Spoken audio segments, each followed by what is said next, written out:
नमस्कार। टीएमसी जब से पश्चिम बंगाल में हारी है तब से ममता की समस्याएं खत्म नहीं हो रही हैं। ममता बनर्जी से बिछड़े सभी बारी बारी, जब तक सत्ता तब तक इन सितारों की थी यारी।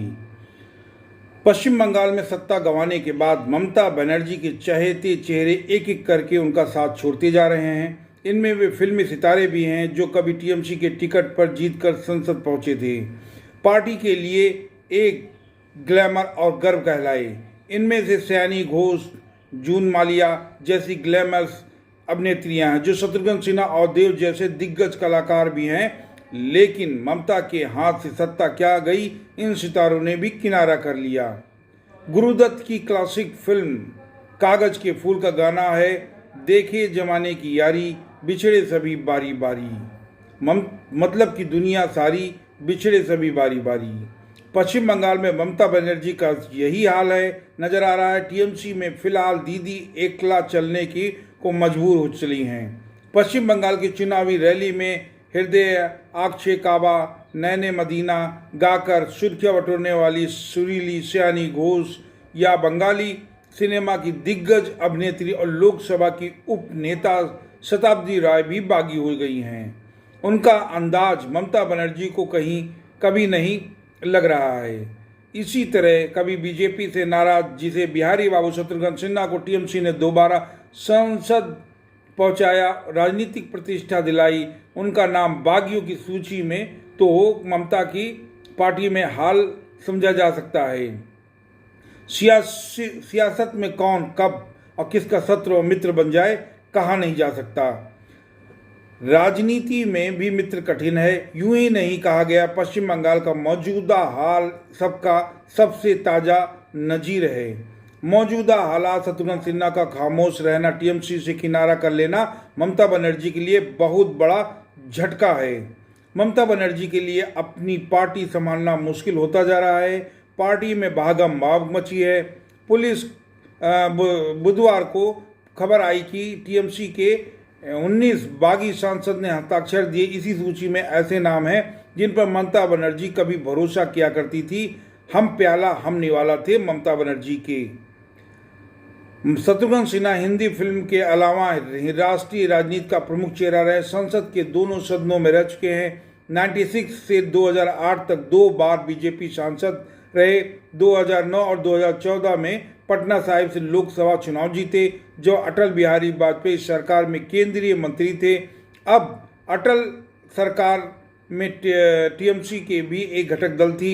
अटल सरकार में ममता बनर्जी भी केंद्रीय मंत्री रह चुकी हैं, लेकिन बाद में सालों में बीजेपी के घटते कद से खफा होकर उन्होंने 2019 में आम चुनाव से ठीक पहले बीजेपी छोड़ दी। कांग्रेस के टिकट पर हारे तो 2022 में तृणमूल कांग्रेस में शामिल हो गए। ममता बनर्जी से उनकी घनिष्ठता पहले से थी, लिहाजा टीएमसी के प्रमुख चेहरा बने। साल 2022 का आसनसोल लोकसभा सीट का उपचुनाव हो या 2024 का आम चुनाव, दोनों ही चुनाव में बम्पर जीत हासिल करी। टीएमसी का वर्तमान समय में अगर देखा जाए तो तिनका बिखर चुका है। शत्रुघ्न सिन्हा के अलावा बंगाल सिनेमा के ताल्लुक रखने वाली जिन सांसदों से बगावत का झंडा बुलंद किया है, वे नाम है सयानी घोष, दीपक अधिकारी जो कि देव नाम से विख्यात हैं, शताब्दी राय, रचना बनर्जी, जून मालिया भी सभी का नाम सभी सांसद में टीएमसी के स्टार फेस कहलाते थे। किसी भी मुद्दे पर अपनी एकजुटता के लिए जाने गए हैं। पूर्व मुख्यमंत्री ममता बनर्जी के हर एक फैसले में उनकी सहमत जताते थे। संसद में सत्ता विरोध का आवाज बुलंद था, लेकिन पश्चिम बंगाल में बीजेपी इतने आक्रामक तरीके से सत्ता में आई और शुभेंदु अधिकारी मुख्यमंत्री बने कि टीएमसी तिनका बिखर गई। मौजूदा हालात के आगे टीएमसी का भविष्य अधर में है। ममता बनर्जी और अभिषेक बनर्जी दो राह पर है। सयानी घोष टीएमसी का एक नाम रहा, जिन्हें ममता बनर्जी का नाम पार्टी की दूसरी प्रमुख महिला चेहरा बताया जाता था। सयानी घोष को ममता का शिष्या कहा जाता था। चुनाव प्रचार के दौरान सयानी घोष के आक्रामक अंदाज, सामाजिक एकता के गायन वादन की खूब चर्चा हुई। सोशल मीडिया पर सुर्खियां बटोरी टीएमसी के मैनिफेस्टो को आगे बढ़ाती रहीं। लेकिन चुनावी नतीजे में जादू नहीं जगा सकी। अब सत्ता से दूर होने के बाद बिखराव शुरू हो गया, यानी जब तक सत्ता तब तक एकजुटता और रिश्ता भी। महज 35 साल की सियानी अपनी फिल्म के कैरियर 2010 में शुरू किया। बंगाली सिनेमा में अभिनय के अलावा गीत संगीत में भी उन्हें प्रशंसा और सम्मान बटोरी। सियानी का राजनीतिक कैरियर लंबा नहीं रहा, लेकिन कम समय में सियानी बंगाल की राजनीतिक सियानी बनकर उभरी।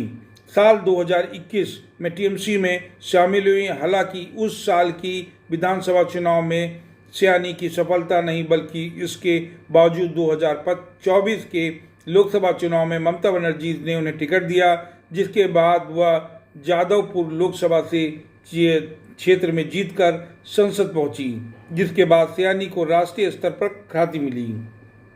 सियानी घोष के मुकाबले देव दीपक अधिकारी का राजनीतिक कैरियर ज़्यादा लंबा रहा। देव घटाल से 3 बार टीएमसी सांसद रहे। बंगाली सिनेमा में देव के कद को सियानी के मुकाबले ज़्यादा प्रसिद्धि है। बंगाली सिनेमा के लोकप्रिय कलाकार हैं। साल 2006 से फिल्मी कैरियर प्रारंभ करने वाले 2014, 2019 और 2024 में घटाल से लगातार जीत दर्ज की। देव के बागी होने से ममता को बहुत बड़ा झटका लगा है। पार्टी टूट की कगार पर पहुंच चुकी है। शताब्दी राय बंगाली सिनेमा की प्रसिद्ध अभिनेत्री रही हैं। ममता में से उनका काफ़ी पुराना रिश्ता था।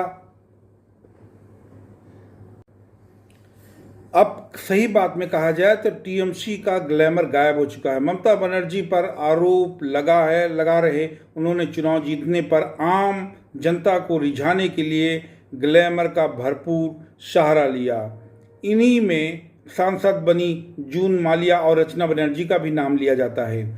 दोनों बंगाली सिनेमा की ग्लैमर अभिनेत्री रही हैं। सियानी की तरह ममता बनर्जी का जून मालिया की सबसे पहले 2021 में मेदिनीपुर से विधानसभा का चुनाव लड़ने का मौका दिया गया, एक बार की विधायकी, और इसी दौरान जून मालिया को साल 2024 में मेदिनीपुर लोकसभा चुनाव लड़ने का मौका दिया गया।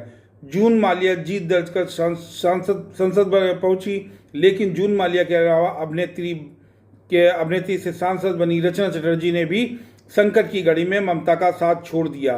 रचना बनर्जी हुगली से टीएमसी सांसद हैं, अपनी खूबसूरती के लिए मशहूर हैं। रचना बनर्जी मिस कोलकाता और मिस इस्माइल का खिताब भी जीत चुकी हैं। बेशक उनकी लोकप्रियता भी टीएमसी को भी फायदा हुआ है, लेकिन साल 2024 में हुगली से लोकसभा चुनाव जीतकर सांसद बनने का गौरव भी उन्हें हासिल हुआ है।